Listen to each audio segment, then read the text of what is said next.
صبر رکھو، ہر چیز آسان ہونے سے پہلے مشکل ہوتی ہے۔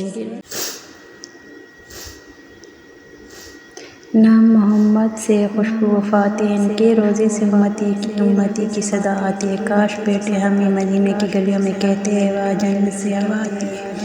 حضرت محمد صلی اللہ علیہ وسلم نے فرمایا جس نے وضو کرنے سے پہلے کلمہ پڑھ لیا، اللہ تعالیٰ وضو کے ہر قطرے پر ایک فرشتہ کھڑا کر دے گا جو قیامت تک کلمہ پڑھتا رہے گا، جس کا ثواب کلمہ پڑھنے والے کو اور سب کو بتانے والے کو قیامت تک ملتا رہے گا۔ جب اللہ تمہیں کنارے پر لا کھڑا کر دے تو اس پر کامل یقین رکھو، کیونکہ دو چیزیں ہو سکتی ہیں، یا تو وہ تمہیں تھام لے گا یا تمہیں اڑنا سکھائے گا۔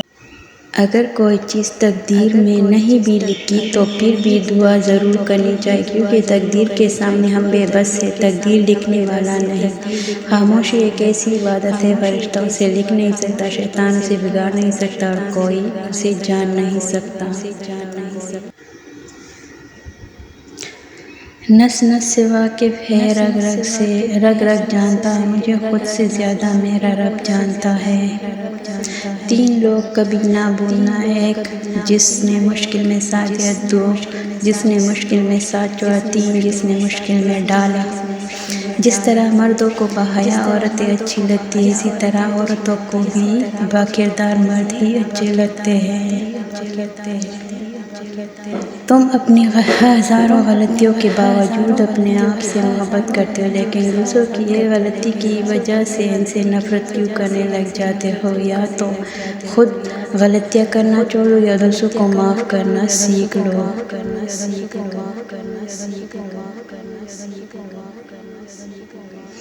جو ہو رہا ہے اسے ہونے دو، تمہارے رب نے تمہاری سوچ سے بہتر تمہارے لیے سوچ رکھا ہے۔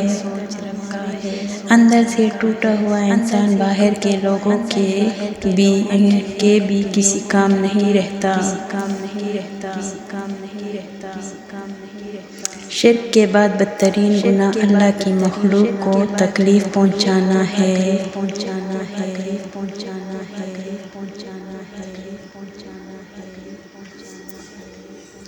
تین آدمی ہیں جنہیں اللہ تعالیٰ روز قیامت دیکھے گا بھی نہیں۔ یہ نمبر 1 والدین کا نافرمان، نمبر 2 مستقل شراب پینے والا، نمبر 3 احسان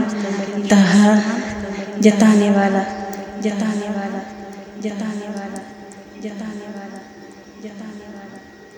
حضرت محمد مصطفیٰ صلی اللہ علیہ وسلم نے فرمایا باپ کی دعا اولاد کے لیے ایسی ہے جیسے نبی کریم صلی اللہ علیہ وسلم کی دعا امت کے لیے ہے۔ رسول اللہ صلی اللہ علیہ وسلم نے فرمایا مسلمان مرد کے پاس اسلام کے بعد سب سے قیمتی چیز اس کی بیوی ہے۔ جو نیکی کر کے خوش ہوا اور برائی کر کے پریشان ہوا وہ مومن ہے۔